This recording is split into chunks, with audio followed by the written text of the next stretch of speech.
You've crossed the Rubicon into the lands of opportunity.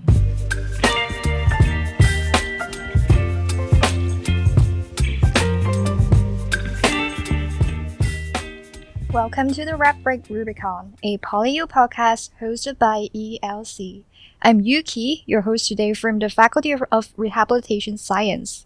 With me is my lovely co-host. Welcome, John. Thank you, Yuki. It's great to be back in the Love's Shadow studio. And thank you for that compliment. I haven't been called lovely in years. So, what's on the tap today?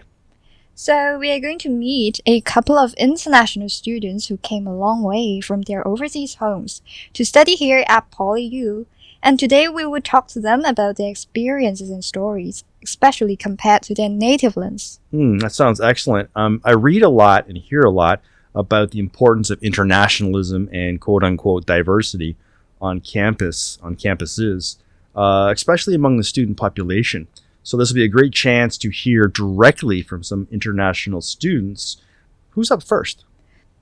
Well, we have here Luke and Lubaba. Welcome both. Hi everybody, I am Luke Frenken. I am originally from Germany and currently a Year 2 student in the Department of Management and Marketing. Hi there, I'm Lubaba Hassan. I'm a third year data science and analytics student from Bangladesh. Shubho Oporanno. Oh, okay. That's Bengali, right? Yeah, that means... Excellent. By the way, great names. If you were a couple, you'd have a great Hollywood couple name. Lukaba. Well, I appreciate that, John. So, I'm pretty curious. Why did you come to Hong Kong and why PolyU, Luke? For me, first of all, why Hong Kong? For me, it was very important after high school to break free. Free at last! Free at last! Kind of. And in Germany, it's very common to spend your gap year abroad, which I did. I went to Hong Kong and did a social service. Especially at that time, it was quite hard to get a visa. And yeah, Hong Kong did give me a visa. So yeah, I ended up staying in Hong Kong for a year. That's very interesting, Luke. I'm just curious, Germany is also known for great education and their universities are really good. So why did you choose to come to Hong Kong and not just go back to Germany again? That's a very good question. Especially for me, I spent 18 years of my life in Germany, right? So I think it's just the nature of human beings. After you experience so many things for such a long time, you get bored of it. It's kind of boring. And Hong Kong has a lot to offer. And I did 2 more internships after my gap year in Hong Kong and decided, Hong Kong is a good place to spend my undergrad as well. And I was quite fortunate enough to get a scholarship, which then eventually made me choose PolyU over other Hong Kong universities such as UST or HKU. Well, Luke, I remember you've mentioned something about the scholarship. So I would like to ask whether it's really difficult to get into it, or could you tell me more about the details of it? That's a very good question. I feel like the scholarship does not only depend on your final high school grade. That's probably not the only reason. I think other important factors would also be extracurricular stuff you might have done during high school. Or in my case, it was the social service and the internships I did before. And then also another factor might have been diversity factor, right? Well, okay, so now, Lubaba, do you mind telling us why you're here in Hong Kong? I think my reasons are to Luke. I came to Hong Kong because of the international exposure.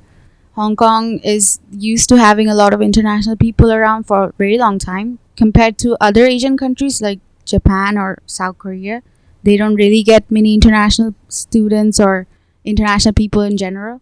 So that's why I felt more comfortable to come to Hong Kong. And I came to PolyU exactly for the same reason as Luke, for affordability, because I got the scholarship. I'm getting the feeling that a lot of international students from overseas are given scholarship. What's the percentage roughly? Do you know? I think it's actually the majority. Okay. Yeah, I agree. I think a lot of students come here because Hong Kong is so expensive. So without a scholarship, it's very difficult to sustain in Hong Kong. Okay. So, well, I see why PolyU and other universities want to attract students from overseas. At least in theory, it adds to the diversity of the campus and quote unquote their strength in our diversity. But I want to ask Yuki, as a local here, how has the fairly significant international overseas student population affected your experience on campus? Well, in fact, so far I've never come across with a non-local students in my major, but if I really do, I think it perhaps added some additional or more unique values in my campus life. Like we, most of the time we're speaking Cantonese, but out of a sudden we might have to adapt into other accents and try to learn another way to communicate with each other. So well, I think in terms of daily life, it might make it less boring, or we might have another competent rivals in our studies. A competitive rival in your studies. Interesting. Okay. Oh, speaking of studying abroad, oh look, I'm actually going to Germany for a semester exchange. Do you have any tips for me? That's actually very nice because I think you're going to Munich, right? Yeah. Munich is probably like the city everybody has in mind when they think about Germany. Old architecture, beer, leather pants, sausages. That's like the typical Bavarian Munich thing. So you might actually experience the typical stereotypical German experience. And for some tips, I would say walk very fast. Hong Kong people tend to be like they're walking very fast, but they do not. In Germany, everything is fast paced. Also, don't be late to classes. The stereotype might be true. If you're late to class, the teacher might not like that. And also, you have only one big assessment at the end for every single subject. So it's not like in Hong Kong where you have a group project or something. No, you have one final exam, which counts for 100%. You have to make sure that you get on the class on time. Well, speaking of the reason why you come here, so I've known both of you have come here for 2 years, right? So how would you describe your experience so far, Luke? I would say so far it was very, very nice. I enjoyed it a lot. Especially PolyU offers a wide variety of different activities and clubs we might be able to join. So I joined the business and rowing club. And especially in the rowing club, I found it very, very nice to just be surrounded by just locals all the time. PolyU has a rowing club? Yeah, it does. Okay. All right. Well, we've never heard about that. Perhaps I should go visit around. So is it hard to make friends with locals for you? I would say not, especially through the rowing club. Since there are only locals inside the club, I was just forced to listen to Cantonese all the time and also improve my Cantonese, which I enjoyed so much. What other experiences, Luke? I think PolyU offers a lot, right? For example, they sponsored a trip to the UK for like a summer program this summer in Cambridge. And also they did organize a trip to Nepal, which was organized under the Student Affairs Office of PolyU, and it's called the Eagle Program, where we invented like a waste management system for a local school in Nepal. Me too. I also did the EAGLE program, but instead I went to Vietnam. And they had a lot of like MC training courses that helped me a lot to do my student sharing session recently in the PolyU orientation. Yeah, that's true. I think speaking of MC, PolyU offers a lot of things to develop your skills in public speaking as well. For example, I got asked to be the MC for the President's High Table Dinner this year in April, where we hosted around 300 people, including a speech of the former HKX executive. What's the high table dinner? It's an annually organized high table dinner. I mean that's the proper definition, right? Like how would you? It's a formal dinner. Okay. So high doesn't refer to the table; it refers to the people at the table. Yeah. Prestigious, high status. Okay, so I think lots of students would love to be able to be better speakers in public, but are scared. So Luke, what's the trick to be a good MC? I think one of the major things is being prepared. Since we had like a lot of training workshops before as well. The major thing, but I think it applies basically for everything in life, right? The better you prepare, the easier it is in the end. And I think same goes for being an MC. Well, Yuki, I also have an answer to your question: how to become a better public speaker. Well, one way would be to join the debate club. So, shout out to the debate club, you nerds. Nerds. So, Lubaba, how's your experience so far, and has it met any of your expectations? Yeah, actually my experience has been pretty good. Just like Luke, I've been part of a lot of student clubs, especially in my second year. I was part of the Student Affairs Office Wellness Ally program, where we work to promote mental health and overall physical wellness to students. And I was, as I mentioned, I was also part of Eagle, and I did work with special education needs student to foster their language learning. So that was very interesting. And I met a lot of local students during those experiences, and I was really friendly with them. But for some reason, I was not able to make close friendships with the local students. What are the reasons why that you think there are no close friends with you? I think the main reason would be kind of a language barrier.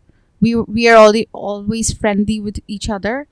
If I see them somewhere, I will definitely go up to them and say hi. But none of us made the effort to go out of our way to hang out. So it's probably bad in both my part and maybe in theirs as well. And sometimes during social interactions, if I'm the only international person in the group, the local students would just switch to Cantonese and not acknowledge that a person is there who cannot understand them. So it was a bit disheartening for me. Do you think local students should be switching over into English when you're around, or is the onus on you and me to learn the language? Yeah, it's definitely I should be learning the language, but in the meantime, I think they can make an effort to switch to English sometimes. They don't have to maybe translate some words. Let me switch over to a question I have for both you and Luke, because both of you have mentioned a lot about student clubs and social aspects as a big part of your experience in this new learning environment. But what about the teachers? Yeah, the experience with teachers have been great for me, especially the ELC teachers. Shout out. Thank you. Not paid. Also in my department, which is the Applied Mathematics department, I mostly had good teachers. I really can't pinpoint and say that was a bad professor. They're all nerds, though. Be honest. Come on. Yeah, they are, but the teaching was good. They wear mostly. the pocket protectors and they're okay. Luke, how about you? Don't be so political. Give it to me straight, baby. I can take it. For me, it was a very similar experience, I would say. Without being too nice to the ELC teachers, they were very, very nice. Especially the class sizes, I think, made it very easier because you just have like a very little amount of people inside the class, so it's like very personal. And yeah, also beyond this, the business teacher and the faculty of business are always very nice. I would disagree with the AMA teachers so far. My AMA teacher was a bit boring. How dare you! But maybe that's personal preference. Okay, I think what's our next? You want to move on, Yuki? What's our next and maybe even last question for our guests? Well, so since both of you are from the overseas, so I would like you to have some of the simple tips for those who are interested in coming to studying in Hong Kong as well as in Hong Kong PolyU as well. Is there anything? I would say dating is a good idea. I did date I am dating from my first year, and I think it helped me to get a sense of belonging to the university and even to Hong Kong, because when you're so apart from home and you're in a completely new environment, it's nice to have a familiar person or a face just to have a comfort zone. Interesting. So you're saying dating locals, especially locals, you can learn more about the culture? Yeah, I do. Okay. Agree. All right. Henry Kissinger has something called ping pong diplomacy. Maybe we could call this badminton anthropology. Yeah, you can call that.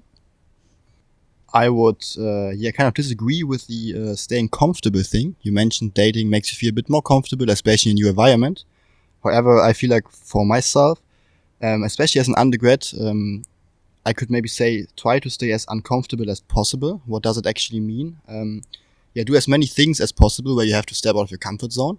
Because I feel like, especially your undergrad studies, you should experience as many things as possible.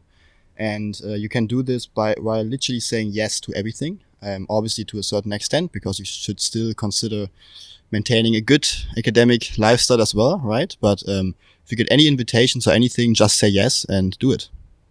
So that's the end of our first section. I know that Lubaba is in a hurry to go to Macau to have some good casino experience and some good dating. Gangster gambling. Yeah, sure. So thank you all of you. Be sure to check out part 2 of the overseas student experience, where we will meet Jose from Chile in the future episode of the Rubicon. Thank you, guys and girls. Thank you so much. Dankeschön. Thank you, John. Dhonnobad. Domo arigato, Mr. Roboto. Domo arigato, Mr. Roboto. Domo, domo, domo arigato, Mr.